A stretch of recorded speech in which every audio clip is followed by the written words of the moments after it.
A paz do Senhor Jesus, querido aluno da Escola Bíblica Dominical aqui da classe dos adultos. Eu sou seu amigo, pastor Janderson Nascimento, estou segundo vice-presidente da Assembleia de Deus aqui em Vitória da Conquista, uma igreja pastoreada pelo pastor Davi Oliveira Boa Sorte.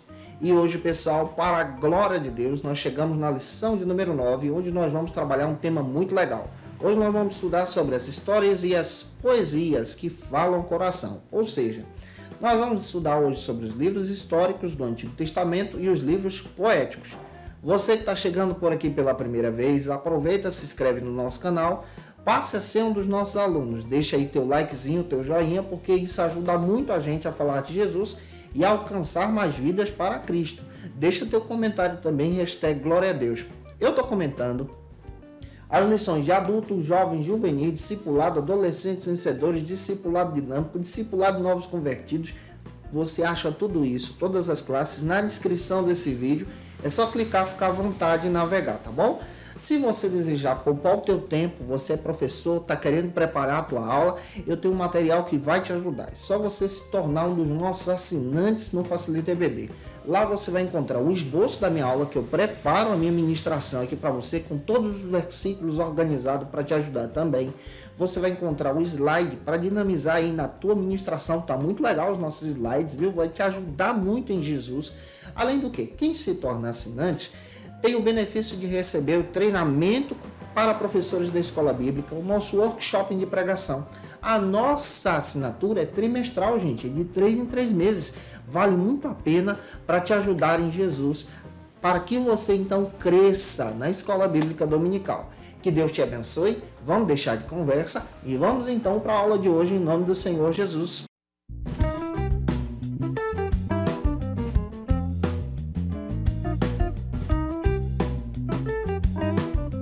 Nós chegamos na lição de número 9, onde nós vamos trabalhar um tema muito legal. As histórias e as poesias falam o coração. É muito importante iniciarmos por algumas bases bíblicas. A primeira base bíblica é o textuário. Leia com os teus alunos. Salmo 119, versículo 107. Apresenta também a verdade prática. É muito importante você fazer essa leitura em sala de aula. E apresente também para os teus alunos a leitura bíblica em classe, que está em Deuteronômio, capítulo 6, versículos 20 a 25, Salmo 119, versículos 105 ao 108. Que Deus use você e que você seja um instrumento para a glória de Deus na escola bíblica dominical da tua igreja. E para você que deseja crescer na área acadêmica, estudando ainda mais a palavra de Deus, a Faculdade Refidim está oferecendo 4 pós-graduações na modalidade EAD reconhecido pelo MEC. São nas seguintes áreas: aconselhamento e cuidado, Ministério de Liderança de Jovens, Teologia Bíblica do Novo Testamento, História, Teologia e Discurso Pentecostal. Vale muito a pena você dar uma analisada. Entra lá no site, que Deus em Cristo edifique você. Hoje nós estamos estudando parte do Antigo Testamento. Já iniciamos isso na aula passada. Vale a pena você olhar no vídeo gravado aí disponível para você na nossa playlist da classe dos adultos. Hoje nós vamos analisar especialmente 2 categorias do Antigo Testamento. A categoria dos livros históricos e dos livros poéticos. Vamos relembrar, o Antigo Testamento que nós possuímos, ele tem aí 39 livros e está na seguinte organização, na organização de 5 blocos. O primeiro bloco é conhecido como Pentateuco, nós já estudamos aqui. O segundo bloco é conhecido como livros históricos. Esse bloco nós vamos estudar hoje. O terceiro bloco ele é conhecido como livros poéticos, vamos estudar ele também. O quarto bloco é conhecido como profetas maiores e o quinto bloco como profetas menores. Nós precisamos recordar que a Bíblia hebraica também tem uma divisão. Ela tem apenas 24 livros, mas ela traz para a gente outra divisão, que é a pedagogia hebraica. De que maneira lá é dividido? Lá é dividido em 3 categorias, e nós vamos precisar lembrar disso. Lá é dividido em lei, que é correspondente ao Pentateuco. Lá é dividido em profetas, só que os profetas lá são diferentes. É profetas anterior ao cativeiro e profeta posterior, vou falar disso já já para você, e lá é dividido em escritos, ou poéticos, poesia. Nós vamos tentar entender isso aqui hoje na nossa jornada, estudando a respeito do Antigo Testamento. O Antigo Testamento ele é relevante porque ele aponta para Jesus. O próprio apóstolo, utilizando então 1 Timóteo capítulo 3, versículos 14 a 17, faz questão de dizer para Timóteo que o Antigo Testamento é divinamente inspirado, é relevante, ele orienta Timóteo a estudar o Antigo Testamento, porque o Antigo Testamento inteiro aponta para Jesus. E eu espero te ajudar hoje em sala de aula. Se eu estou contribuindo com você, comenta aí, é importante demais para a gente. Deixa teu likezinho também. O primeiro ponto trata sobre o seguinte assunto: as histórias do Antigo Testamento. O Antigo Testamento, na nossa versão, tem 39 livros e na versão hebraica tem 24 livros. Por que isso acontece? Vou relembrar para você. Na nossa versão, nós dividimos para aprender. Isso quer dizer que há uma pedagogia nisso aqui. Lá na Bíblia hebraica, nós temos apenas 24 livros e na nossa nós temos 39. Exemplo, na Bíblia hebraica não existe essa divisão de primeiro livro de Samuel e segundo livro do profeta Samuel. Lá é um livro só, livro do profeta Samuel. Lá se une. Na nossa Bíblia nós dividimos primeiro Reis, segundo Reis. Lá não existe isso. Lá é um livro só, livro dos Reis. Na nossa Bíblia nós dividimos primeiro Crônicas e segundo Crônicas. Lá é um livro só, livro das Crônicas. Se você não sabe, deixa eu só pincelar também para você entender isso aqui. A gente vai estudar nas próximas aulas. Por exemplo, na nossa Bíblia nós temos 12 profetas menores, dividido aí, são 12 livros, na nossa versão cristã. Na hebraica, lá vira um livro só. Todos os 12 livros, que na nossa está dividido em 12, viram um texto só, um livro só, conhecido como os 12 na Bíblia hebraica. Então, o que acontece? Os livros ficam compactados, por isso que lá só tem 24. Agora, a divisão de lá é diferente da nossa, para a questão pedagógica. Por que a nossa tem essas divisões? Para clarear o nosso entendimento, para ter o entendimento sobre o Antigo Testamento. É inspirado por Deus, traz essa relevância em Cristo Jesus e nós vamos estudar a respeito hoje da segunda categoria. Quais são as categorias que nós trabalhamos na nossa? Vamos entender. Pentateuco, que é a primeira que estudamos já. A segunda categoria que vamos estudar hoje são os livros históricos, que se iniciam no livro do profeta Josué e vão até o livro de Esther. A terceira categoria são os livros poéticos, a gente vai pincelar também com você, que se inicia no livro de Jó e vai até Cantares de Salomão. A quarta categoria que a gente vai estudar depois é profetas maiores e a quinta, profetas menores. A categoria dos livros históricos que nós vamos estudar hoje, ela é relevante. E a gente precisa entender quem são esses autores aqui dos livros históricos. Nós consideramos como autores desse texto profeta Samuel, Josué, Natã. Nós acreditamos que Gate, Jeremias e Esdras também trouxeram essa contribuição e eu vou detalhar isso hoje para você. O primeiro subtópico trata sobre o seguinte assunto aqui na nossa EBD. Os livros históricos. Conforme Gordon Free, essa divisão do Antigo Testamento da Bíblia hebraica é diferente da nossa, como eu estou pincelando para você. A organização lá é diferente, a pedagogia lá na Bíblia hebraica é diferente. Lá tem 24 livros, é 3 blocos. Na nossa aqui nós temos 39 livros, são 5 blocos. Nós estamos estudando hoje o segundo bloco e o terceiro bloco. Livros históricos do Antigo Testamento e os próprios livros poéticos, que são conhecidos como sapienciais. Vamos guardar esse detalhe aqui. A Bíblia hebraica, gente boa, ela está dividida em 3 blocos. Lei, que nós já estudamos, que é correspondente a Pentateuco, e hoje nós vamos estudar um pouco a respeito dos profetas, desses profetas da Bíblia hebraica. A hebraica tem uma divisão diferente da nossa. Lá não é profeta maior e nem menor, mas lá é trabalhado como primeiros profetas ou profetas posteriores. Fica fácil de você entender assim, ó, profeta anterior e profeta posterior. Pastor, anterior e posterior, ok. Há um evento que marca a história de Israel. Que evento é esse? Você pode anotar. O cativeiro babilônico. O cativeiro babilônico marca a história de Israel de uma forma poderosa. Por isso que lá é dividido entre os profetas que profetizaram antes do cativeiro, primeiros profetas, e profetas que profetizaram depois do cativeiro, posteriores, a galera que aparece depois. É claro que tem livros lá, que lá é profeta anterior, que para a gente aqui é livro histórico. E eu vou explicar isso para você hoje em sala de aula, detalhando aqui. Lá também tem a terceira divisão, que são os escritos, onde nós consideramos os livros poéticos. É muito importante a gente entender que, por exemplo, nós estamos estudando hoje a segunda categoria dos livros históricos. Mas na Bíblia hebraica, gente, alguns livros históricos que para a gente narram a história de Israel, lá é profeta. Exemplo, você sabia que o livro de Juízes, o livro de Josué, o livro de 1º e 2º Reis é considerado, e também Samuel, é considerado como profeta anterior ao cativeiro? Eles são vistos como os profetas.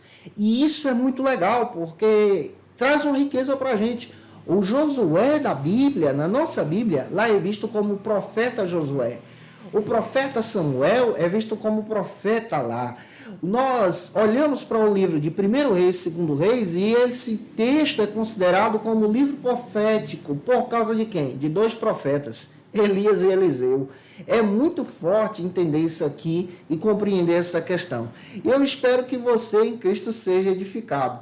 Já os últimos profetas lá são os profetas que são considerados posteriores, aquela turma que profetizou sobre o cativeiro, no cativeiro e depois do cativeiro. Quem é que aparece lá como profeta posterior? Aparece lá como profeta posterior Isaías, porque falou sobre o cativeiro, Jeremias, Ezequiel e agora o conjunto dos 12. Os 12 profetas menores. Para a gente lá é um livro só e é considerado agora como profetas posteriores. E é importante a gente entender isso aqui. Então, os livros históricos, na nossa classificação, trazem esse conceito da história de Israel. Estou pincelando lá para você entender aqui. Na nossa Bíblia, quais são esses livros históricos? Você precisa parar para entendê-los e olhar comigo aqui. Você pode pegar com o teu aluno o índice da tua Bíblia e mostrar para eles. Na nossa Bíblia são 12 livros históricos. Que livros são esses? Entram aqui Josué, Juízes, Ruth. Entram também 1 Samuel, 2 Samuel, 1 Reis, 2 Reis, 1 Crônicas, 2 Crônicas, Esdras, Neemias e Esté. Esses são os livros históricos da nossa versão. Todos esses livros falam a respeito da atitude do povo israelita em viver em aliança. Então, na nossa linha de pensamento pedagógica, esses textos demonstram a história de Israel, e essa história de Israel é como o povo de Israel agiu em relacionamento com Deus em fidelidade, e agiu também em falta de fidelidade. Por isso esse povo foi para o cativeiro. Já aqui na Bíblia hebraica, aqui já é trabalhado também nessa visão de demonstrar como o povo agia, obedecendo a aliança e também jogando fora a aliança e sendo levado para o cativeiro. Guarda isso, que Deus use você. Eu espero estar te ajudando em Cristo Jesus, que essa palavra edifique você. Se você não sabe, o pastor Douglas Batista também destaca para a gente que 40% do estilo literário do Antigo Testamento demonstra para a gente esse estilo literário de construção pedagógica. Na nossa Bíblia tem 39 livros, porque no Antigo Testamento ele está organizado para narrar os fatos, para que a gente possa entender esses grupos então. Quando nós olhamos para esses grupos históricos aqui, só dos livros históricos que eu acabei de citar para você, você pode dividir os grupos históricos também em 3 divisões. Você pode pegar os 12 livros históricos e apresentar eles aqui na nossa versão em 3 grupos, ou seja, em 3 classificações para entendimento. Eu já disse para você que eles estão organizados para narrar a história de Israel em Canaã e como o povo agiu, sendo fiel ou infiel diante da aliança e como esse povo foi para o cativeiro babilônico. O Douglas Batista ele demonstra que esses 12 livros estão também organizados em 3 categorias. Que categorias são essas? A primeira categoria ela é conhecida como os textos que deram continuação ao Pentateuco. Nessa primeira categoria entram aqui Josué, Juízes, 1º e 2º Samuel, 1º e 2º Reis, que trouxeram então essa contribuição. Então, olhar até Reis, de Josué até Reis, é entender que esses textos estão dando continuação à narrativa do Pentateuco, na nossa visão e interpretação hermenêutica aqui. A segunda categoria, que você descobre também, ela dá sequência, ou seja, essa segunda categoria dos livros históricos, eles são livros que foram escritos depois do cativeiro babilônico na nossa versão. Ele dá sequência sobre o que aconteceu com o povo lá no cativeiro, como esse povo retorna. Quem é que entra aqui? Entram aqui 1 Crônicas, 2 Crônicas, Esdras e Neemias. São textos pós-exílicos. São textos que foram registrados depois desse cativeiro. O povo está retornando agora para Jerusalém. Lembra que o cativeiro babilônico marca tanto a nossa Bíblia como também a Bíblia hebraica. O terceiro grupo aqui da nossa classificação, ele já traz um estilo literário mais novelesco para descrever exatamente o que aconteceu lá, ao ponto de Deus abençoar uma judia, conhecida como Esther. E esse texto demonstra para a gente a fidelidade de Deus em agir em favor do seu povo. Esses aqui são os conjuntos históricos. Que Deus use você. Se eu estou te ajudando, comenta aí. O segundo subtópico trata sobre o seguinte assunto aqui na nossa CBD. As histórias dos juízes. Pastor Douglas Batista destaca que esse texto de Juízes se refere, então, ao período histórico desde a morte de Josué à ascensão do primeiro rei, que é Saul. Esse período histórico, se você não sabe, é um período de 350 anos, onde Deus levantou, então, 14 juízes para poder guiar o povo conforme a sua vontade. Esse período histórico de 350 anos é marcado, então, por períodos e processos de libertação, mas ao mesmo tempo por períodos e processos de cativeiro. Isso quer dizer que quando você estuda Juízes, você já descobre logo de cara a importância de permanecer junto à aliança de Deus. Porque quando você quebra a aliança, você então é levado em cativeiro. Exemplo, se você compara o livro de Josué com o livro de Juízes, você descobre no livro de Josué um povo que conquista Canaã, um povo que tem vitória, porque está caminhando com Deus. Juízes, você já descobre um povo que está em Canaã, que se afasta de Deus e por causa desse afastamento tem consequências. E esse povo então é levado a diversos pequenos cativeiros ali. As tribos se espalham e essas tribos então passam a enfrentar diversas consequências. Já disse a você que no período dos juízes, Deus então levanta 14 juízes, sendo que o último juiz é o profeta Samuel, e Samuel não é citado no texto de Juízes, mas ele dá sequência a essa narrativa. E aí vem a pergunta: já que nós estamos estudando o livro de Juízes, que é um texto importantíssimo aqui para descrever sobre a história de Israel, quem é o autor de Juízes? Muitas pessoas trabalham como autor de Juízes, sendo um autor anônimo, mas aqui, se nós observarmos a narrativa histórica desde Juízes, comparando com o texto de Ruth, comparando com o texto do profeta Samuel, tanto o primeiro texto aqui, você percebe que esses textos foram escritos pela mesma pessoa. Muitos autores biblicistas chegam a dizer que esses textos foram escritos, então, pelo profeta Samuel, para narrar exatamente o que aconteceu durante esse período. Samuel traz essa sequência de fatos. É claro que o livro de 2 Samuel, ele é concluído pelo profeta Gate e pelo profeta Natã. E a comprovação bíblica que demonstra que o profeta Samuel é o autor desse texto está em 1 Samuel capítulo 10, versículo 9. Você pode perceber também que o texto demonstra exatamente o que acontece durante todo esse período. Qual é a data, então, que ocorre as narrativas dos juízes que são levantados por Deus?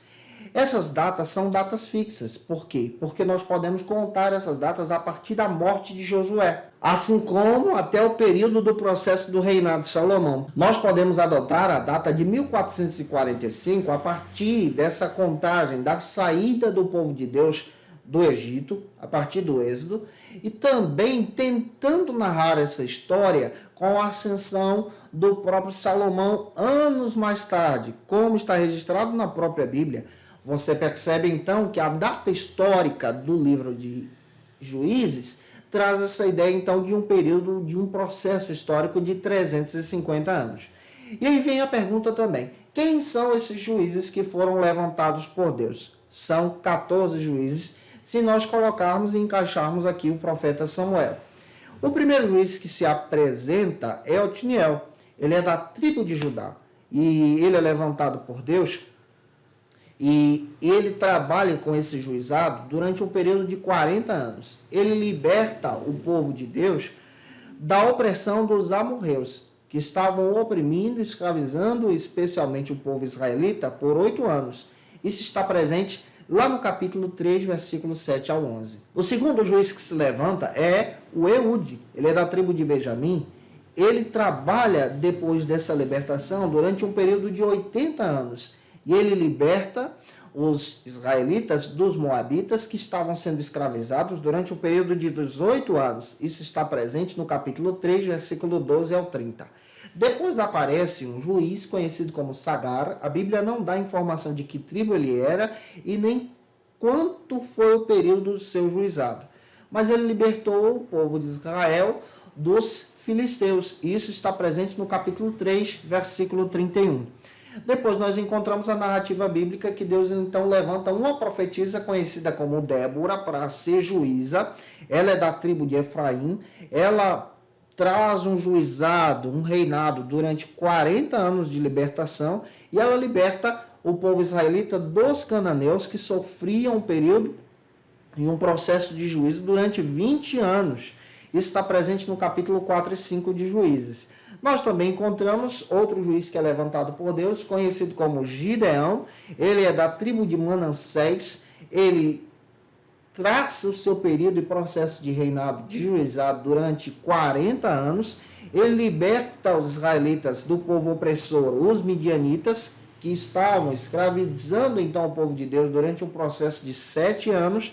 E isso está presente lá no capítulo 5 a 8 de Juízes. Depois nós encontramos outro juiz conhecido como Tola. Ele é da tribo de Isacar. Ele exerce seu juizado durante 23 anos. Não sabemos de que povo opressor ele libertou Israel, mas as informações sobre Tola estão registradas no capítulo 10, versículo 1 e 2. Depois nós encontramos então Jair. Ele é da tribo de Manassés. Ele exerce seu período de juizado durante 22 anos. Não sabemos de que povo ele liberta então, mas o seu registro histórico está lá no capítulo 10, versículos 3 ao 5. Depois nós encontramos o registro histórico de Jefté, que ele é da tribo de Manassés. Ele exerce seu juizado durante 6 anos. Ele liberta o povo de Israel da escravidão dos amonitas. E essa escravidão estava durando um período de 18 anos. Capítulo 10, versículo 6 até o capítulo 12, versículo 7. Registra a história de Jefté. Depois nós encontramos a história de Ibzan, que é da tribo de Judá, que exerce seu juizado durante 7 anos, e ele está registrado no capítulo 12, versículo 8 ao 10. Depois nós encontramos Elon, que é da tribo de Zebulon, que exerce seu juizado durante 10 anos, capítulo 12, versículo 11 e 12. Depois nós encontramos Abdon, que é da tribo de Efraim, que exerce seu juizado durante 8 anos, registrado lá no capítulo 12, versículos 13 ao 15. E por último, para fechar o texto de Juízes, nós encontramos então Sansão, que é da tribo de Dan, que exerce seu juizado durante 20 anos. Ele liberta o povo israelita dos filisteus, que estavam oprimindo o povo de Deus durante 40 anos, capítulos 13 a 16. Aí entra então o 14º juiz, que dá sequência a isso, que é o profeta Samuel com o seu texto. É importante a gente entender essa consideração. Quando nós olhamos para os juízes de Israel, nós encontramos que esses juízes, eles trazem essa ideia de serem libertadores. O texto de Juízes traz a importância dessa linguagem de servir a Deus em fidelidade. Quando o povo está sendo fiel, esse povo então prospera. Quando o povo é infiel, o povo então vai para pequenos cativeiros até aprender a importância de servirem ao Senhor. Nesse período, aqui nós estamos vivendo a teocracia. O reinado só se inicia com Saul. Avançando então, o terceiro subtópico trata sobre o seguinte assunto aqui na nossa EBD: as histórias dos reis. Quando nós olhamos para a nossa Bíblia, nós encontramos então as histórias dos reis. Essas histórias se iniciam, conforme Douglas Batista, a partir dos textos de Samuel, porque ele institui os primeiros reis. Ele institui Saul, depois ele institui Davi. Saul ele foi rejeitado por Deus, por desobedecer a ordem de Deus. E Davi é levantado como um homem segundo o coração de Deus, lá no capítulo 16 do primeiro livro de Samuel. Nós encontramos então a narrativa dos textos de 1 Reis, 2 Reis e Crônicas, onde descreve para a gente exatamente todas essas narrativas dos reis de Israel. Então nós estamos estudando, pega isso, os livros históricos. Os livros históricos narram para a gente as histórias de Israel. É importante você entender a composição e a autoria de cada texto. Os livros de Samuel, por exemplo, esses textos estão divididos na nossa Bíblia como 1º e 2º Samuel. Na hebraica é um livro só. Mas muitas pessoas consideram exatamente que Samuel ele é o autor principal desse texto. É claro que esse texto se dá sequência depois da sua morte e outro autor termina os fatos. E em 1 Crônicas, capítulo 10, versículo 29 e 29, nós percebemos que o profeta Gade, então, dá sequência aos fatos narrados pelo texto de Samuel, ou o livro, ou a parte final, o 2º livro de Samuel, trazendo essa ideia e esse conceito dessa propagação. Quando nós estudamos os livros de Samuel, que na Bíblia hebraica é um livro só, na realidade lá há uma junção, para a gente há essa divisão de 1 Samuel e 2 Samuel. Nós precisamos entender que a primeira parte que nós chamamos de 1 Samuel foi escrita pelo próprio profeta Samuel. E a sequência dos fatos após a sua morte, possivelmente é considerada sendo realizada e concluída por alguns profetas, como o profeta Natã e o profeta Gade, que aparecem nos relatos bíblicos. Esse detalhe é importantíssimo para compreendermos esses livros históricos. Quando nós paramos para entender sobre o propósito do livro do profeta Samuel, também entendemos que o propósito do livro do profeta Samuel é apresentar exatamente a narrativa dessa transição entre o período dos juízes para o período agora da monarquia, o período dos reis. Afinal de contas, é Samuel que é o responsável em ungir os primeiros reis. O primeiro rei foi Saul e o segundo rei escolhido agora por Deus foi o próprio Davi, que é considerado na Bíblia como o homem segundo o coração de Deus. Quando nós avançamos então, estudando os livros históricos, encontramos na nossa Bíblia 2 livros conhecidos como os livros de reis, 1º Reis e 2º Reis. Só que na Bíblia hebraica ele é um texto só, o livro de reis. Inclusive, na nossa Bíblia, nós temos eles como livros históricos, por isso que a gente está estudando ele aqui hoje. Mas na hebraica, a classificação dele não é uma classificação histórica, mas sim uma classificação de profeta. E isso é relevante, profeta anterior ao cativeiro babilônico. Por quê? Nesse texto de Reis, nós encontramos então a menção de 2 profetas que foram relevantes para Israel. O profeta Elias e Eliseu, que exercem o seu ministério nesses relatos bíblicos. Diversos autores biblicistas, inclusive a gente teve um trimestre aqui estudando sobre o livro dos Reis, nós vamos entender que a autoria desse texto, ou seja, desse livro, que é um conjunto só na Bíblia hebraica e que para a gente é dividida em 2 conjuntos, é atribuída então ao profeta Jeremias.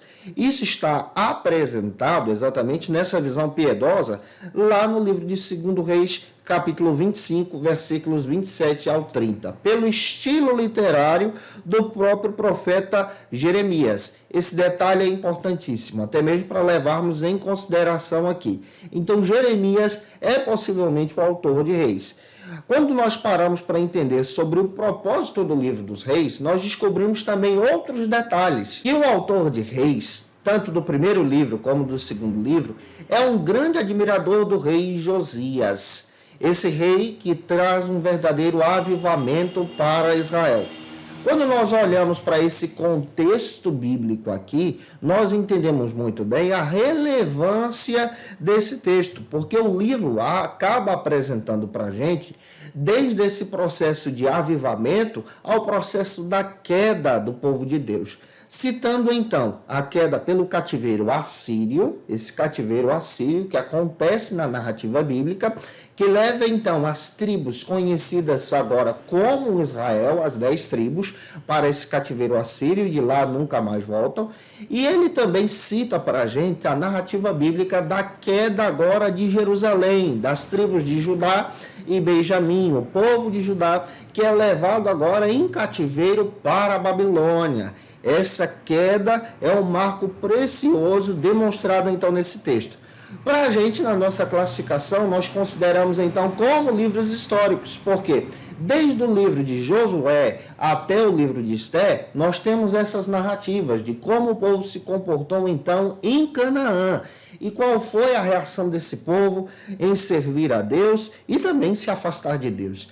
E a consequência desse afastamento foi apresentada em juízo através das quedas, tanto a queda pelo povo assírio como a queda pelo povo babilônico agora, os caldeus. Quando nós avançamos nos livros históricos, eu só estou apenas pincelando com você. É claro que no nosso material para assinantes nós colocamos diversos detalhes para poder te ajudar. Quando nós avançamos nos livros históricos, nós temos então os livros de 1 Crônicas e 2 Crônicas. É importante nós levarmos em consideração que esse texto parece uma repetição do livro de 1 Reis e 2 Reis, mas não é. Esse texto ele foi escrito depois do cativeiro babilônico, quando o povo então retorna para Jerusalém. E qual é o propósito desse texto? Muitas pessoas que viveram, nasceram no cativeiro, não conheciam as histórias do povo de Deus, o que Deus realizou em favor do seu povo. Daí então a importância de registrar esse manual para orientar o povo de Deus. Há um detalhe também que precisamos considerar. Se você nunca leu o livro de Crônicas, você vai perceber que no primeiro livro de Crônicas, que na nossa Bíblia tem essa divisão, você vai encontrar uma sequência de genealogias. Parece cansativo, mas ali tem uma importância. A genealogia para o povo judeu é um documento. Esse povo, então, vai para o cativeiro, perde as suas terras, mas quando retorna, eles podem, então, voltar para a terra dos seus parentes, voltar para tomar posse de tudo aquilo que eles perderam. E o que comprovava que aquele terreno, que aquela moradia era deles? A partir da genealogia. A genealogia também servia para separar os verdadeiros sacerdotes dos falsos sacerdotes, porque tinha que ter a genealogia de Arão. Tinha que fazer parte da descendência de Arão, tinha que ser da tribo de Levi, para servir a Deus no templo. E no livro de Crônicas, nós também encontramos a restauração do templo. É fantástico entender isso. O propósito desse texto é exatamente trazer esse fervor espiritual. E aí vem a pergunta, quem é o autor, então, do livro de Crônicas, tanto do primeiro livro como do segundo livro? Muitos teólogos biblicistas consideram Esdras como o autor. Esdras que escreve, então, um texto que leva o seu nome, que faz parte desse retorno do povo agora do cativeiro babilônico para Jerusalém. Daí a relevância desse texto. O propósito do texto é exatamente demonstrar para a gente esse cuidado de Deus, o cuidado de Deus para com seu povo. O texto ele se situa em uma linha temporal de um processo, de um período em que o povo está retornando do cativeiro babilônico. Ele se inicia sendo escrito nesse processo aqui.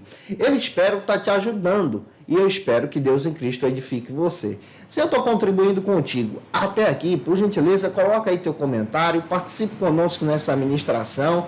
Vamos avançar agora para o segundo ponto, que trata sobre o seguinte assunto aqui na nossa EBD. O segundo ponto trata sobre os livros poéticos e de sabedoria do Antigo Testamento. Agora a gente vai olhar para os livros poéticos. Nós demos apenas uma pincelada em alguns livros históricos, não foram todos, mas apenas alguns, e eu espero que você tenha a sabedoria de Deus para passar isso em sala de aula. E nesse segundo ponto nós vamos olhar agora, pincelando também, para os livros poéticos da Bíblia. Esses livros poéticos se iniciam no livro de Jó e vão até o livro de Cantares. Quais são? Jó, Salmos, Provérbios, Eclesiastes e Cantares de Salomão. O primeiro subtópico trata sobre o seguinte assunto aqui na nossa EBD: os livros sapienciais e poéticos. Pastor Douglas Batista considera e apresenta isso no livro de apoio da lição, que os livros sapienciais são exatamente esses livros poéticos da Bíblia. Por que esse termo sapienciais? Sapienciais se refere à literatura poética hebreia, tá? E é importante a gente considerar isso aqui em sala de aula também. Esses livros poéticos estão também na classificação da Bíblia hebraica. Nós já estamos estudando que a Bíblia hebraica tem 3 divisões e a nossa Bíblia cristã tem 5. A Bíblia hebraica é dividida em Pentateuco, que nós já estudamos aqui na aula passada, é dividida então em profetas anteriores e posteriores ao cativeiro babilônico, e escritos. O termo escrito traz essa ideia então de poéticos. É claro que nesses escritos nós temos também algumas divisões, mas é importante você olhar para essa questão que os livros poéticos estão nessa classificação dos escritos aqui. Na nossa Bíblia cristã nós temos então Pentateuco, os livros históricos que acabamos de pincelar para você. Temos agora os livros poéticos que vamos trabalhar juntos, livros dos profetas maiores e profetas menores. E para a gente compreender na versão hebraica, os livros sapienciais estão organizados nessa classificação de escritos. E a ordem deles lá é diferente da nossa. Por exemplo, para a gente poético, entra aqui Jó, entra aqui Salmos, entra Provérbios, Eclesiastes e Cantares de Salomão. Só que lá nos escritos entram mais livros também. Que textos são esses que entram nos escritos? Entram lá, por exemplo, o texto de Ruth. Ruth é considerado como um livro poético por causa da sua história, um livro sapiencial naquele contexto bíblico. Entram também o livro de 1 Crônicas e 2 Crônicas, nessa categoria de livros escritos aqui. Apresenta-se também o texto de Esdras, Neemias e Esté, porque dão sequências a esse fato. E tem outro detalhe, eles entram aqui nessa categoria porque boa parte desses textos, como 1 Crônicas, 2 Crônicas, Esdras, Neemias e Esté, e também o profeta Daniel, que para a gente é profeta maior, ele entra aqui como escrito pelo fato desses textos serem escritos em outra língua que não é a língua hebraica. Muitos autores biblicistas acreditam que originalmente esses textos foram escritos na língua aramaica. A língua hebraica é a língua religiosa do povo de Deus. Pelo fato de não serem escritos nessa língua religiosa, eles entram então nessa categoria aqui, pelo fato de Deus estar trabalhando, de Deus estar agindo. Outros textos que entram também na categoria dos escritos. Entram lá Salmos, Provérbios, Eclesiastes, Cântico dos Cânticos, Lamentações de Jeremias se encaixa aqui, na nossa versão ele se encaixa com os livros dos profetas maiores, mas aqui ele se encaixa nos livros escritos. Entra também o livro do profeta Daniel, que traz uma concepção apocalíptica no Antigo Testamento. Por isso, essa classificação dos livros escritos são apresentados aqui na Bíblia hebraica. Os escritos sapienciais, poéticos. Na versão cristã é totalmente diferente. Na versão cristã a gente já entende isso em uma pedagogia diferente. É por isso que você precisa deixar isso bem claro para os teus alunos em sala de aula também. Que na nossa versão nós estudamos por causa de uma pedagogia, para ficar clara a ordem dos fatos. E essa literatura poética, ela floresce no Oriente. Ela floresce no Oriente para trazer uma orientação ao povo de Deus. Por exemplo, Lamentações aqui, de Jeremias, que é um livro dos profetas maiores para a gente. Lamentações de Jeremias entra aqui nessa classificação de ser um texto poético, porque lá é uma lamentação fúnebre, um poema fúnebre de adoração. O livro de Jó também entra na classificação poética pelo fato de ser uma poesia triste, uma poesia que é cantada, que é uma adoração a Deus diante do sofrimento. E essa adoração a Deus é apresentada também no livro de Jó. Nós encontramos então os provérbios de sabedoria que foram escritos por Salomão na Bíblia hebraica, nessa organização, e essas coleções dão então um entendimento para o povo de Deus. Na nossa Bíblia cristã é totalmente diferente. Nós dividimos, por exemplo, em Pentateuco, que é Gênesis a Deuteronômio, livros históricos, que entram aqui de Josué até Esté. Entra aqui também a organização dos livros poéticos de Jó até Cantares de Salomão, profetas maiores, do profeta Isaías até Daniel. Entra aqui profetas menores para a gente, como do profeta Oséias até Malaquias. E por que a nossa ordem é diferente? Simples, por causa de uma ordem pedagógica. A nossa maneira de entender é diferente da maneira hebraica, da maneira dos judeus. É importante você observar isso aqui também. E já avançando, tentando entender um pouco mais sobre a palavra de Deus, sobre essa ordem dos fatos bíblicos aqui, vamos então para o segundo subtópico do nosso segundo ponto, que traz para a gente alguns livros poéticos. Quais são eles? Eclesiastes, Provérbios e Jó. Eu vou tentar pincelar aqui livro por livro para você, só para ter uma ideia, para que você possa comentar em sala de aula. Se eu estou te ajudando, deixa teu comentário aí, é importante demais para a gente. O livro de Jó, ele entra nessa classificação poética pelo fato do estilo literário que ele possui. Para você ter ideia, tem muita gente que considera, e a gente respeita isso, eu preciso deixar isso claro, que o livro de Jó foi o primeiro livro a ser escrito na Bíblia. Mas, na realidade, o seu estilo poético vem depois dos dias de Moisés, no contexto bíblico. Esse estilo de literatura poética é um estilo mais moderno do que a escrita, por exemplo, do livro de Êxodo. Quando você olha para essa questão, você passa a entender, então, que a história de Jó, nós já tivemos um trimestre aqui inteiro estudando sobre isso. A história de Jó é uma história muito antiga. É uma história que foi narrada nos dias de Abraão. Só que o povo judeu tem uma tradição que nós não temos. Que tradição é essa? A preservação dos fatos contada de pai para filho, ou seja, contada oralmente, de forma fiel. E essa preservação é passada de geração a geração. É claro que quando o texto de Jó foi registrado em forma poética, uma forma mais moderna do que a escritura do livro de Êxodo, e esse texto de Jó traz essa perspectiva dessa poesia que Deus está agindo. É claro que isso aqui é detalhe.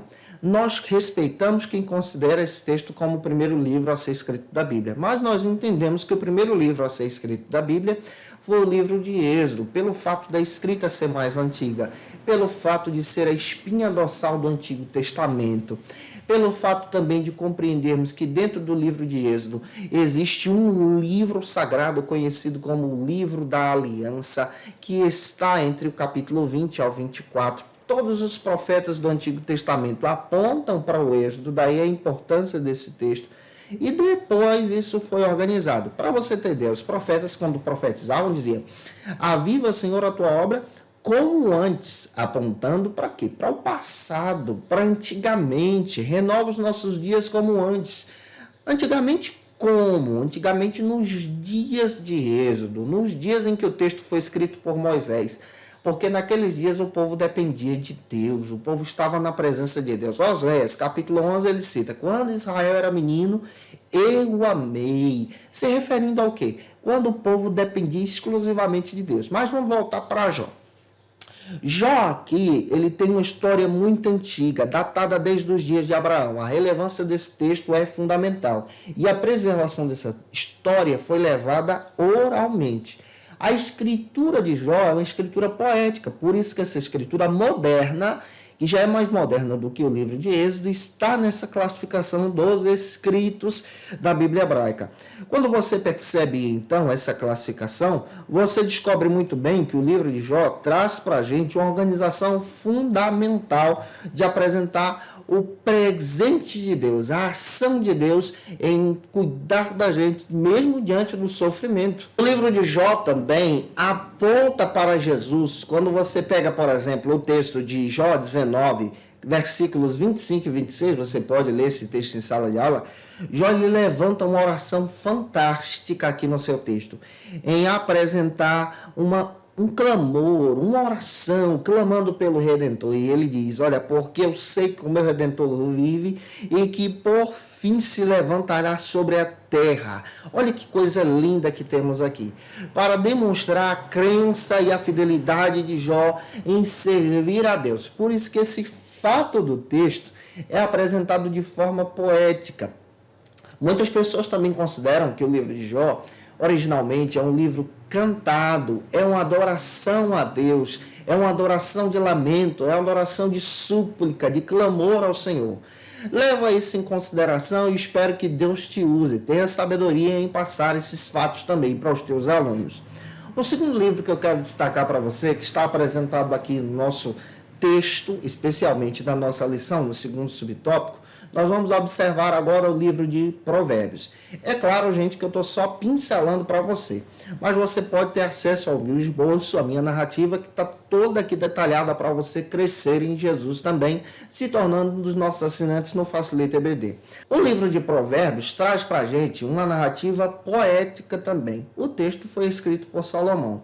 É importante entendermos que do capítulo 1 ao 24 é registrado por Salomão. Agora, dos demais capítulos a seguir, existem aqui alguns autores que também surgem nessa narrativa. Como, por exemplo, capítulo 30 foi escrito por Agur, capítulo 31 foi escrito por Lemuel, trazendo então essa perspectiva histórica de sabedoria aqui. Esse texto possivelmente foi escrito entre o ano de 950 a 700 a.C., então é um período bem longo aqui de provérbios. É claro que esses provérbios são junções aqui que vão sendo encaixadas no texto de Salomão. Salomão, então, conclui esse material na sua época e publica esse material para a edificação do povo. É importante pararmos para entender que a Bíblia dá informação que Salomão escreveu mais de 3.000 provérbios. E é relevante parar para levar isso em consideração também. Provérbios, ele aponta, então, para a sabedoria, essa sabedoria antiga, sabedoria de temer ao Senhor, de estar servindo a Deus.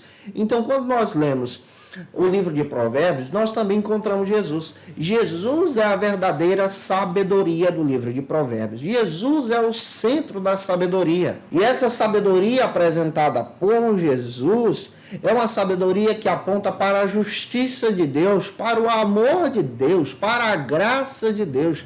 Daí a relevância, então, de Provérbios. Leia Provérbios, faça uma campanha de oração, são 31, você pode ler cada capítulo por dia e ser edificado diante do Senhor.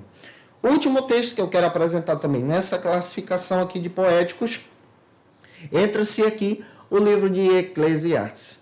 O texto de Eclesiastes já é um texto que você percebe um conteúdo de alguém que está chateado com a vida, de alguém que está passando por algumas crises existenciais, mas mesmo assim ele registra esse texto. E tudo que ele comenta é exatamente sabedoria popular, e ele apresenta essa sabedoria popular no caminho de temer ao Senhor. O livro de Eclesiastes, então, traz essa ideia de ressaltar a menção em que Deus é o Criador de todas as coisas. E pelo papel que nós devemos parar para pensar como servos, é lembrar então do nosso Criador, como ele deixa claro lá no capítulo 12, versículo 1. Nosso papel é lembrar do Criador, mesmo diante das nossas atividades, porque tudo isso é passageiro, é isso que ele deixa claro no texto, para demonstrar exatamente esse significado de colocar a nossa vida em serviço ao Senhor, em adoração ao Senhor, em cuidado com Deus. O livro de Eclesiastes traz essa perspectiva para a gente, de crescer em Jesus, de abraçar Jesus, de amar Jesus também. Da maneira em que nós entendemos que Cristo está no governo de todas as coisas, na soberania de tudo, tomando conta de tudo. E o nosso papel é lembrar desse Criador, Ele que está nos observando, nos ajudando e nos guiando. Essa ideia de Eclesiastes é uma ideia que ela entra também em uma comparação com a própria narrativa de Jó. O livro de Jó demonstra exatamente alguém que perde tudo, que está na pobreza, mas não deixa de ser fiel a Deus. Já o livro de Eclesiastes já traz outra perspectiva, de alguém que consegue tudo, que está na riqueza, mas para refletir a respeito de Deus. E ele descreve que nós devemos nos lembrar, então, do Criador. Essa perspectiva é muito legal para ser trabalhada também em sala de aula. Espero estar te ajudando até aqui, avançando o terceiro subtópico do nosso segundo ponto. Trabalhe, então, sobre alguns livros poéticos que precisamos pincelar com você. O livro de Salmos e o livro de Cantares de Salomão. É claro que essa ideia de Salmos aqui é apresentada exatamente a partir da perspectiva de Douglas Batista pelo termo grego de psalmo, louvores, adoração. O próprio Calvino faz questão de dizer que o livro de Salmos é o espelho da alma. De que maneira? Quando você está angustiado, você vai achar salmos lá de alguém que está angustiado. Quando você está feliz, você vai encontrar salmos também de alegria, de exaltação ao Senhor. Quando você está em oração, você encontra então salmos que têm um olhar, uma perspectiva de adoração, de oração, de colocar o seu coração diante de Deus. A partir da Vulgata Latina, Salmos passou a ter também essa perspectiva de cânticos de louvores a Deus, de exaltação ao Senhor. Na nossa Bíblia cristã, nós temos então 150 salmos. O livro de Salmos na nossa Bíblia, se você nunca parou para estudar, ele pode ser dividido em 5 textos, ou seja, 5 divisões, 5 livros. A primeira divisão de Salmos você encontra do capítulo 1 ao 41, onde você vai encontrar especialmente salmos de oração. A segunda divisão está do capítulo 42 ao 72, onde você vai encontrar também salmos de clamor e súplica. A terceira divisão está do Salmo 73 ao 89. Você passa a encontrar, então, salmos de louvores e orações. A quarta divisão está nos Salmos 90 até o 106, onde você encontra, então, salmos de adoração e louvor. E a última divisão está do Salmo 107 ao 150, louvores e adoração. Boa parte dos salmos foi escrita por Davi. Não são todos, tá? Davi escreveu apenas 73 salmos. Nós precisamos apontar isso também em sala de aula. Existem outros autores que escreveram salmos. Por exemplo, Salomão também escreveu salmos. Moisés também escreveu salmos, Salmo 90. Alguns autores, como os filhos de Corá ou Coré, também escreveram salmos. É importante você olhar para isso aqui também. Quando você percebe o texto de Salmos, você descobre que esse texto é exatamente o livro de louvor e adoração que está presente na Bíblia. Na nossa linguagem pentecostal, seria o exemplo da nossa harpa cristã. É claro que a harpa cristã ela tem louvores assim maravilhosos e não pode ser colocada a nível de revelação bíblica, mas é só um exemplo que eu estou citando para você, que os Salmos é um livro de adoração, é um cântico ao Senhor, é um livro de louvor a Deus. Entendendo isso aqui, vamos avançar então para o livro de Cantares de Salomão, o Cântico dos Cânticos. Esse texto já é uma poesia de adoração romântica, de louvor a Deus, onde narra então o relacionamento de um homem, do rei, com uma mulher em seu casamento. Há aqui uma linguagem alegórica para interpretação em apresentar o Cristo e o seu relacionamento com a igreja, mas é uma linguagem alegórica. O texto de Cantares de Salomão, ele é escrito exatamente para demonstrar esse relacionamento humano, o relacionamento do casamento, que é puro, que é santo, que também foi feito por Deus para estar diante dele em adoração também. E é algo romântico que nós encontramos aqui. É algo lindo ao ler o texto de Cantares de Salomão. Que Deus em Cristo use você na escola bíblica dominical. Espero estar te ajudando. Que Deus capacite você como professor da EBD. Se tu conhece alguém que precisa assistir essa aula, manda esse vídeo para ele ou para ela. Terceiro ponto da aula de hoje trata sobre o seguinte assunto aqui na nossa EBD. Uma mensagem ao coração.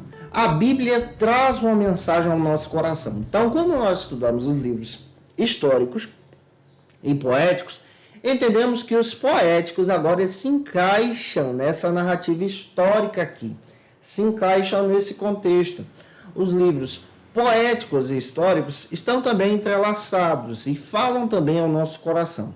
O primeiro subtópico trata sobre o seguinte assunto: uma mensagem de soberania. Pastor Douglas Batista traz para a gente esse complemento em demonstrar exatamente que a Bíblia traz para a gente essa mensagem da soberania. E quando nós pegamos esses dois blocos dos livros históricos e poéticos, nós vemos Deus, nós encontramos a soberania de Deus, Deus agindo de forma sobrenatural. Vou citar aqui, por exemplo, o livro de Esther.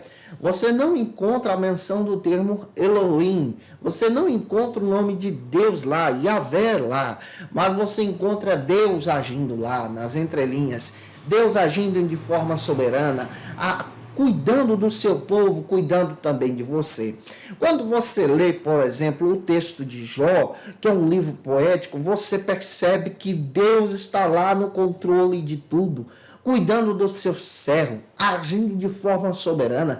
Deus continua agindo até mesmo nas nossas crises existenciais, como está presente lá em Eclesiastes também. Olhar para esses textos é descobrir que Deus é aquele que tem todo o controle na mão. Salmo 24, versículo 1. Do Senhor é a terra e a sua plenitude e todos aqueles que nela habitam. Quando nós olhamos então para a soberania de Deus, nós descobrimos que Deus tem todo o controle na palma da mão. Ele controla você, teu aluno, a escola bíblica dominical da tua igreja, te ajuda a crescer em Jesus. E é por isso que quando nós olhamos então para os textos bíblicos que estamos narrando para você, nós descobrimos que Deus está agindo de forma sobrenatural. Os 7 primeiros capítulos, por exemplo, de Eclesiastes, você descobre que todas as coisas que existem debaixo do sol estão aí e foram feitas por Deus, para que o homem então seja edificado, para que o homem então encontre o caminho de Deus, e não a satisfação nas coisas, mas um relacionamento com Deus. Quando nós olhamos então do capítulo 8 ao 12 de Eclesiastes, nós encontramos essa sugestão do pregador em voltar o seu coração para Deus. Esse é o nosso papel.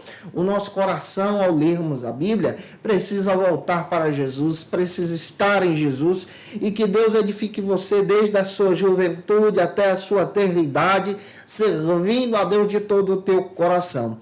Em segundo lugar, avançando, o segundo subtópico trata sobre o seguinte assunto: uma mensagem de sabedoria. Pastor Douglas Batista também demonstra que, se nós olharmos para os livros de sabedoria ou os livros poéticos, nós encontramos então uma mensagem de sabedoria para vivermos a vida, para sermos guiados por Jesus, para termos um relacionamento com Deus e termos uma vida cristã que caminha rumo ao céu, uma vida que permanece fiel a Deus.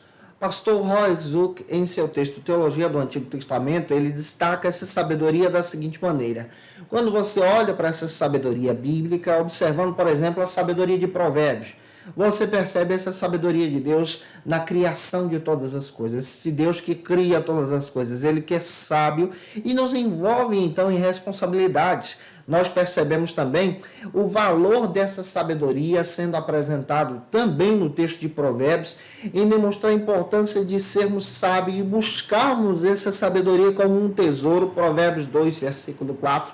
Nós também devemos buscar essa sabedoria como ouro, como está escrito em Provérbios 3, versículos 14 e 15. Nós devemos, então, entender aquilo que é certo, servir a Deus de todo o nosso coração, ser justos e imparciais. Provérbios 2, versículo 9. Aquele que busca sabedoria, ele não tem, então, nenhum prejuízo, porque ele serve a Deus, ele é protegido de Deus. Capítulo 2, versículo 8. E aquele que é sábio tem prosperidade. Capítulo 3, versículo 2, lá de Provérbios diz isso. Ele tem saúde, tem sabedoria, tem alimento, porque ele buscou a presença de Deus. E essa sabedoria faz parte, então, dessas bênçãos que Deus preparou para nós. Em primeiro lugar, nós precisamos entender a importância de amarmos a palavra, de amarmos a Bíblia, de servirmos a Deus, colocar o nosso coração na disposição do Espírito e colocar também o nosso coração na dispensação de Deus. Que Deus em Cristo coloque isso também no teu coração. Vamos avançar. Terceiro e último subtópico aqui da nossa lição trata sobre um tema muito importante: uma mensagem de adoração. Se você nunca leu o livro de Salmos, você vai descobrir que o livro de Salmos traz para a gente uma verdadeira mensagem de adoração, um verdadeiro louvor a Deus. A teologia de Salmos é uma teologia que aponta essa adoração ao Altíssimo, que aponta então para a soberania de Deus na criação de todas as coisas. Salmos 19, versículo 1 e 2, diz o seguinte: os céus declaram a glória de Deus e o firmamento anuncia a obra das suas mãos. Olha que coisa linda, isso é adoração. Quando você olha para o texto bíblico, você percebe que não existe lugar onde você possa se esconder da presença de Deus, da soberania de Deus. O salmista, no Salmo 139, versículo 1 ao 10, diz o seguinte: Senhor, tu me sondas e tu me conheces, tu sabes o meu assentar, o meu levantar, de longe entendes o meu pensamento. cerca o meu andar, o meu deitar, conhece todos os meus caminhos, não havendo ainda palavra alguma na minha língua. Ó Senhor, tu conheces, tu me cerca por detrás, por diante, puseste sobre mim a tua mão, tal ciência para mim é maravilhosa, é alta que não posso atingir. O salmista adorando, ele diz o seguinte: para onde eu irei, ou fugirei do teu espírito? Isso é lindo. Para onde fugirei da tua face? Se eu subir ao céu, glória, aí tu estás. Se lá eu descer então para o inferno e colocar lá a minha cama, até ali a tua mão me alcança. Se eu for às extremidades do mar, até ali, ó Deus, tu me acha, tu me encontra. A tua mão me guia e me sustenta. Glória a Deus. Quando você percebe essa teologia dos Salmos, você também percebe que esse Deus nos ajuda, guarda-nos e nos incentiva a adoração. Olha o que diz o Salmo 46. Deus é o nosso refúgio, é a nossa fortaleza, socorro bem presente na angústia. Portanto, não temeremos, ainda que a terra mude, e ainda que os montes transbordem para os meios dos mares, ainda que as águas rujam e se perturbam, ainda que os montes se abalem por sua braveza. Há um rio, glória a Deus, cujo as correntes se alegram na cidade de Deus, o santuário das moradas do Altíssimo. Deus está no meio dela e não será abalada. Deus ajudará até o romper da manhã. Os gentios se embraveceram, os reinos se moveram. Ele levantou a sua voz e a terra tremeu. O Senhor dos exércitos está conosco. O Deus de Jacó é o nosso refúgio. Vinde contemplai as obras do Senhor, que desolações tem feito na terra. Ele faz cessar as guerras até o fim da terra. Ele quebra o arco, corta a lança, queima os carros no fogo. E ele ainda diz: aquietai-vos e sabei que eu sou Deus. Serei exaltado entre todos os gentios, todas as nações serei exaltado sobre a terra. O Senhor dos exércitos está conosco. O Deus de Jacó é o nosso refúgio. Que coisa linda que nós temos aqui.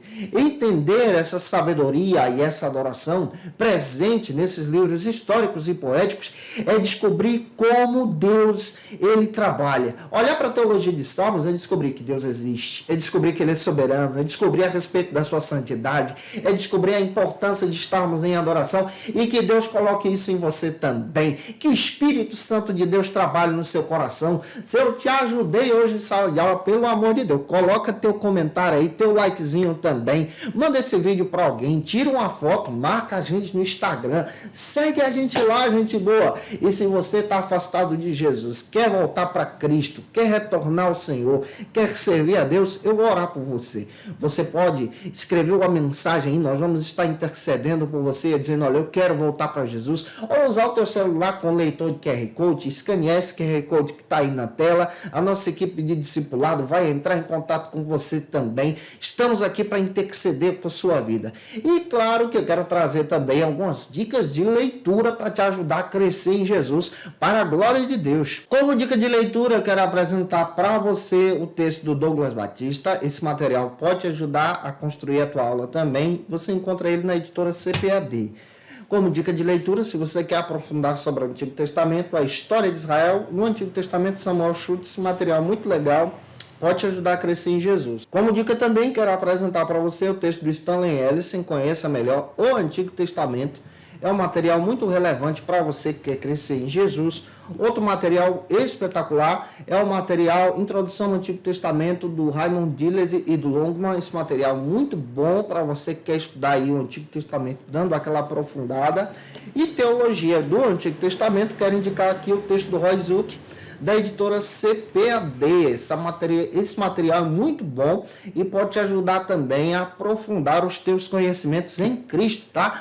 Um beijo no teu coração. Eu te aguardo por aqui agora na lição de número 10, próxima aula, onde nós vamos estudar sobre as profecias que despertam no nosso coração e trazem também esperança. Vamos entrar na categoria dos profetas. Você não pode perder, tá? Até a próxima aula, se Deus quiser. Conheça o Facilita EBD. Acesse já facilitaebd.com.br. Uma plataforma exclusiva para você que deseja aprimorar e dinamizar as suas aulas da Escola Dominical. No Facilita EBD você encontra subsídios bíblicos e teológicos para dinamizar as suas ministrações na Escola Dominical. Cursos bíblicos para aprimorar e te ajudar na sua leitura completa da Bíblia. Treinamento dinâmico para professores e líderes da Escola Dominical. Tá esperando o quê para ser um dos nossos alunos? Vem pro Facilita EBD e torne-se um dos nossos assinantes. Acesse já facilitaebd.com.br.